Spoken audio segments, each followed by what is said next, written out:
Boa tarde a todos. Nós vamos apresentar o nosso trabalho que tem como tema esgoto e doenças infecciosas. Os componentes do grupo são Davidson de Almeida, Gabriela Gonçalves, José Brian, Luísa Maris, Samuel Natan e eu, Thiago Luiz. Bom, primeiramente, o que é esgoto? Nós chamamos de esgoto a água proveniente do banho, de limpeza de roupas e louças ou da descarga do vaso sanitário. Dependendo do uso, há distintas denominações. Os resíduos provenientes das residências formam os esgotos domésticos e os formados em processo de fábrica recebem o nome de esgotos industriais. Esses também são chamados de efluentes. Já as águas das chuvas são denominadas pluviais e não podem ser lançadas na rede de esgoto. E qual a relação do esgoto com as doenças? Bom, são vários os tipos de doenças que podem ser causadas pela água e essas recebem o nome de doenças de transmissão hídrica. Elas são chamadas assim quando são doenças causadas por organismos ou outros contaminantes disseminados diretamente por meio da água. Em locais onde o saneamento básico é precário, as doenças tendem a ocorrer devido à contaminação da água por esses dejetos ou pelo contato com esgotos despejados diretamente nas ruas ou nos córregos e rios. Isso ocorre porque nesses locais há falta de água tratada, de rede de esgoto ou de alternativas adequadas para a deposição dos dejetos humanos. Está incluso também na lista de doenças de transmissão hídrica aquelas doenças causadas por insetos que se desenvolvem na água. Os contaminantes são vários, como por exemplo, micro-organismos como bactérias, vírus e parasitas, toxinas naturais, produtos químicos, agrotóxicos, metais pesados, dentre outros. Bom, como essas doenças são transmitidas para o ser humano?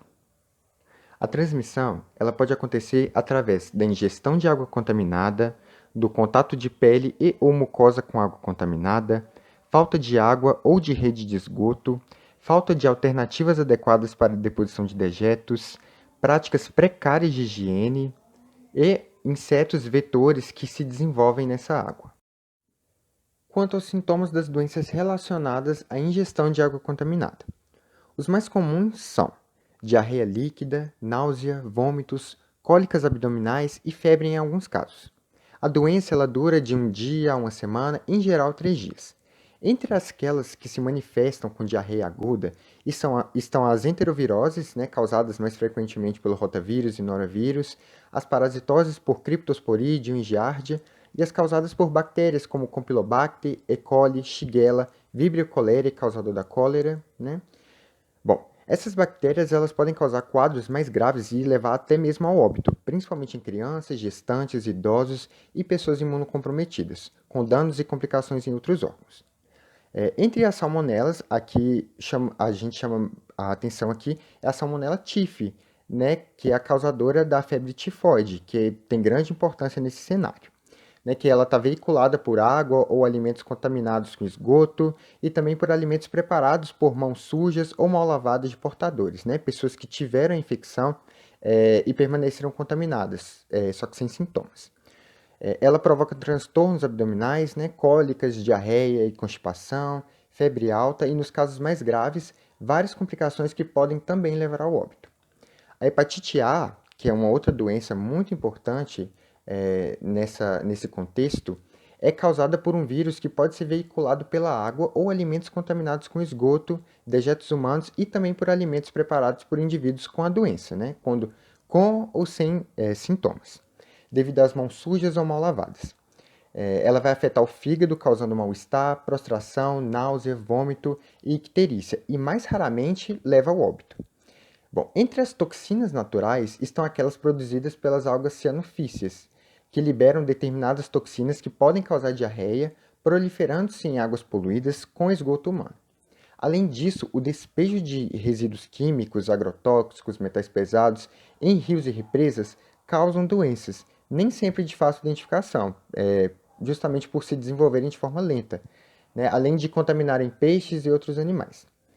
Em algumas situações, o despejo dessas substâncias químicas no ambiente é de tamanha proporção que acaba ocasionando intoxicações agudas e danos graves à saúde das populações locais.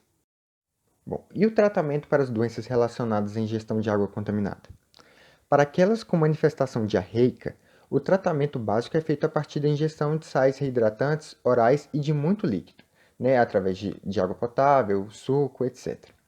Para os casos mais graves que exigem a internação, pode ser necessária a hidratação endovenosa e outros procedimentos médicos, dependendo das manifestações clínicas e órgãos afetados. Não há vacinas para a grande maioria de patógenos, mas há, por exemplo, a vacina para determinados tipos de rotavírus e contra a hepatite A. Por exemplo, no estado de São Paulo, né, que vem sendo utilizada para controle e bloqueio de surtos de grandes proporções, adquirida e aplicada pelo Serviço Público de Saúde Municipal nessas ocasiões. Utiliza-se também a imunoglobulina comum para profilaxia da doença em comunicantes domiciliares ou contatos próximos, né? As vacinas contra a cólera e febre tifoide não conferem imunidade duradoura e são utilizadas em situações específicas, em geral associadas a viagem ou tipo de ocupação profissional. Quando se trata de surto de doenças que estão relacionadas à ingestão de água contaminada, considera-se surto por causa da ingestão de água quando duas ou mais pessoas elas apresentam a mesma doença após elas terem consumido água contaminada da mesma origem. E essa definição ela vai se aplicar também para um grupo de pessoas que adoeça com a mesma doença e eles foram expostos anteriormente a uma mesma fonte de água contaminada, seja por ingestão, contato, inalação ou outra forma de fonte ou vetor, veículo, né, dessa transmissão.